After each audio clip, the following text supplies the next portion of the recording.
Et je vous dis, le matin, vous partez, vous êtes triste, le soir, vous rentrez, vous êtes triste. Quand vous avez vu le courrier avant, bon, bah, comment qu'on va faire? Et un matin, c'était trop, c'est pour ça que j'ai appelé monsieur le député pour ça. Parce qu'à un moment, ben, on ne peut pas arrêter des jeunes comme ça, j'ai 34 ans. Moi, vous n'allez pas me mettre dans un bureau. Ça, c'est hors de question. Ça fait 5 ans que je suis installé. Quand vous voyez que vous avez des fournisseurs qui vous appellent, tu nous dois ça, tu nous dois ci, bah ouais, mais je fais tout pour m'en sortir. Bah, j'ai dit un matin, j'en ai marre. Et qu'est-ce qu'on fait? On va se foutre en l'air parce que moi, mes parents ne sont pas là. Il m'a dit, Xavier, ne fais pas de bêtises, on va trouver des solutions pour toi. Le lendemain, il m'appelle, il me dit, Xavier, on a mis une cagnotte en route pour toi. Et ça me touche vraiment au fond du cœur. Je suis heureux maintenant. Ça me donne plus de soulage. Moi, aujourd'hui, je ne veux pas voir mes vaches partir. Je ne veux pas voir un huissier de justice qui vient dans la cour avec une petite valise pour dire, bon, on va vous saisir. Non. Alors, au moins, je prouve le truc qu'en cadre familial, on peut devenir agriculteur. Mais là, je voudrais échographier celle-là. Là. Et c'est son veau là? Ouais, son petit veau, ouais. Ah oui. Elle avait les ici? Non. Non. C'est un papy qui avait ça, il est par un marchand. Puis il me dit, j'ai ça, est-ce que ça t'intéresse? Ouais, bon.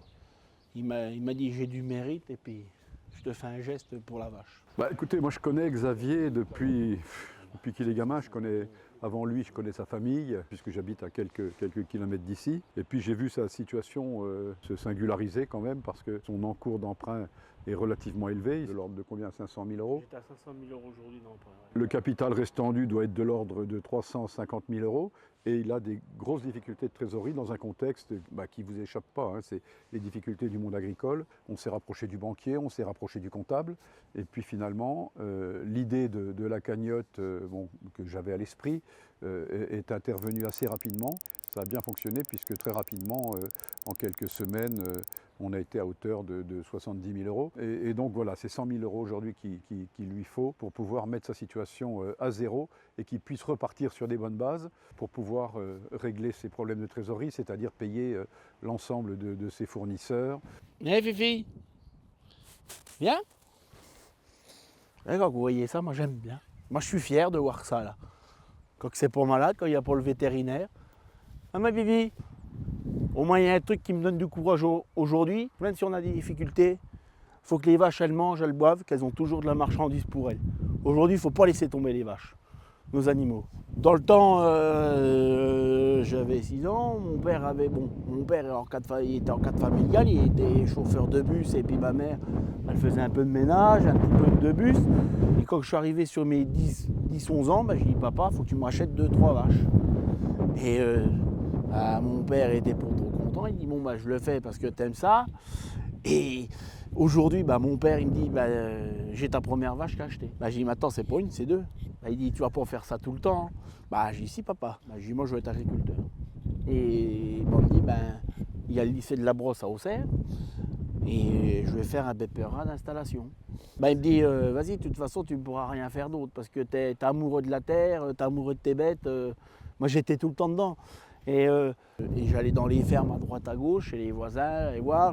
Et c'est là que j'ai eu l'occasion aujourd'hui de me lancer sur la ferme laitière, l'ancienne ferme laitière de M. Alain. J'ai été voir la banque et j'ai dit il me faut 500 000 euros aujourd'hui pour me lancer. On a fait des études d'installation, mais il me dit c'est bon, tu peux y aller en bio. On avait du blé à 450 euros, de l'orge à 380. Et aujourd'hui, le marché s'est effondré parce qu'il y a plein de monde qui sont mis en bio. Et parce qu'il y avait des aides, c'est l'effondrement parce que du blé à 190 euros, de l'orge à 170, des pois à 240, on ne peut pas y arriver. La viande, vous voyez des jeunes veaux comme ça, dans 6-7 mois, les premiers vont être bons à vendre. Ça va partir dans le conventionnel parce qu'on n'a pas de débouché. Moi j'ai commencé il y a 5 ans, acheter du fuel, du GNR à 45 centimes, aujourd'hui qu'on l'achète entre 1,50 € et 2 €, non, à un moment toutes les charges augmentent et puis nous, notre production, elle n'augmente pas. Il y a 10 ans, il m'est arrivé une catastrophe, je suis passé dans une prise de force et j'ai juste une DMPH qui me sert à me sortir un salaire, sinon, non, j'ai pas de salaire. J'ai du mal à me sortir un salaire. Au début, ça allait, et en fin de compte, c'est l'effondrement du marché qu'on ne peut plus se permettre de sortir un salaire. On en met un peu de côté quand je vends une vache, mais on en met un petit peu, mais Moi, je ne suis pas dépenseur. Moi, le truc aujourd'hui, mon objectif, c'est de faire vivre la ferme. Moi, je prends les besoins que j'ai et le reste, Viens, c'est ma pour la doudoune. ferme. Viens, ma fifi. Viens, ma doudoune. Viens. Alors, ma fifi. Oh, bah oui. Vous voyez, ça, c'est le premier qui est né. Puis la mère ne voulait pas voir le deuxième. Elle ne voulait pas voir celle-là. Elle attend son biberon. Regardez. Viens, ma petite nénette. Viens ici, ma grosse doudoune. Vous voyez, comme vous voyez ça. Hein, ma fifi? Bah oui, et ma petite. Viens, on va voir les petits. Ils sont les petits là. Aujourd'hui, quand la banque vous dit qu'il faut ramener des sous tout de suite, eh ben, vous n'avez pas le temps de finir. C'est-à-dire vous vendez et puis vous les vendez à perte. C'est aujourd'hui, demain la banque vous appelle, mais t'as quoi vendre? J'en ai, mais pas tout de suite. Oui, mais t'as 15 jours, 3 semaines pour rentrer de l'argent. Ouais, mais bon, qu'est-ce qu'on fait? On vend des veaux à perte. Voilà. Non, aujourd'hui, moi je suis chef d'exploitation. J'ai mon numéro de sirette, j'ai mon numéro de package. Aujourd'hui, j'ai mes 80 limousines sur la surface. Aujourd'hui, je demande qu'à vivre. Ça veut dire, je pense que l'État aujourd'hui, il faudrait qu'on aide quand même les jeunes agriculteurs à y arriver, à trouver des solutions pour aider les jeunes.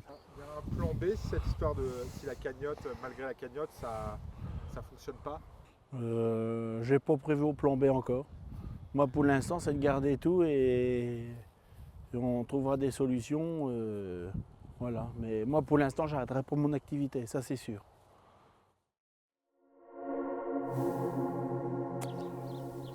Allez, doudoune.